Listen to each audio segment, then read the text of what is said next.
Hello and welcome back again to my YouTube channel, The Mami Jaja Vlogs. For today's video, magbabahagi ako ngayon ng isang pampaswerte sa tahanan gamit ang bulak, asin at bigas. Sa mga naniniwala sa mga pampaswerte, gawin at subukan itong pampaswerte na ito, at sa mga hindi, i-skip lamang ang video ito at humanap kayo ng video na gusto nyo. Ang pampaswerteng ito ay gabay lamang. Ito ay makakatulong sa atin para makaahon sa hirap at para tuloy-tuloy ang daloy ng pera at swerte sa ating tahanan. Ang mga kailangan ay syempre 8 pirasong bulak, asin at bigas. Alam naman natin na ang bulak ay sobrang napakagaan. Kaya kung meron pa nito palagi ay makakatulong ito na gumaan ang ating pamumuhay. At ang asin naman ay mabisang pantanggal ng mga negatibong enerhiya, at ang bigas, ito ay simbolo ng kasaganahan. Kaya nga kung tayo ay naglilipat ng bahay, dapat lagi nating iunang ipasok ang bigas, asin at ang bulak. Ngayon, aking ituturo sa ang paraan ng paggamit ng bulak, asin at bigas upang tayo naman ay swertehin at makaahon sa hirap ng buhay. Ngunit tiyakin lamang na ikaw ay may positibong isipan at 100%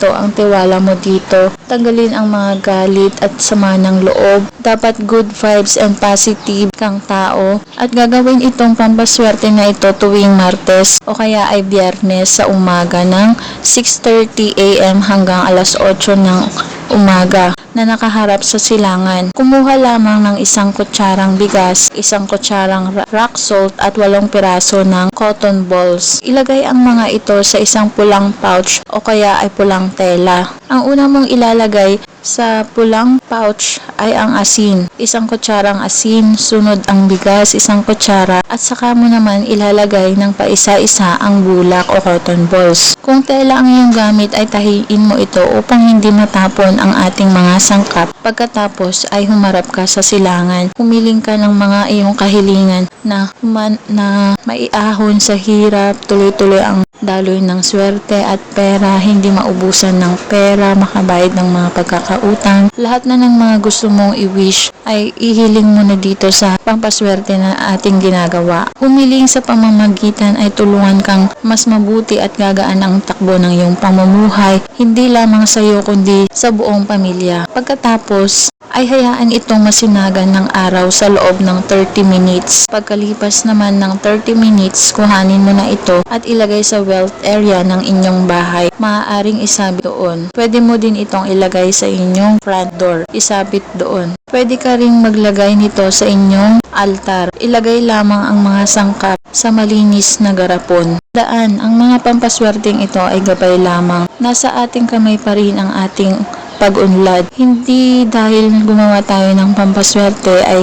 aasahan na natin ang kapalaran dito sa mga pampaswerte. Syempre, kailangan pa rin ng pagkilos, ng sipag at tiyaga, ang panalangin sa Poong May Kapal. Yun lamang po ang video ito. Kung nagustuhan nyo ang video ito, mag-like at mag-subscribe na para maging updated sa mga next video na i-upload tungkol sa mga pampaswerteng bagay-bagay.